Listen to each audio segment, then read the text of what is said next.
یوم شہدا پولیس کے موقع پر شہدا کو خراج تحسین پیش کرنے کے لیے ایک تقریب کا انعقاد کیا گیا۔ تقریب میں کمشنر ساہیوال ڈویژن شعیب اقبال سید، RPO محبوب رشید، ڈپٹی کمشنر سائمہ علی، ایڈیشنل کمشنر کوآرڈینیشن شفیق احمد ڈوگر، DPO فیصل شہزاد سمیت MPs، پولیس افسران، سول سوسائٹی، انجمن تاجران، علماء کرام، صحافی اور شہدا کی فیملیز کی شرکت کی۔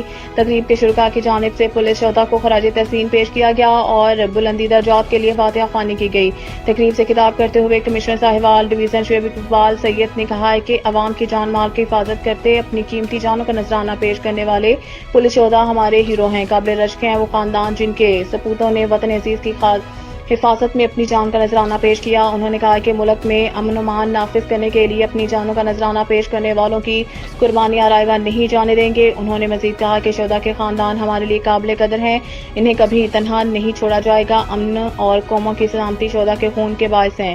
تقریب سے خطاب کرتے ہوئے MPA ملک قاسم ندیم نے کہا ہے کہ شہدا ہمارا فخر ہیں اور ہمیں ان پر ناز ہے۔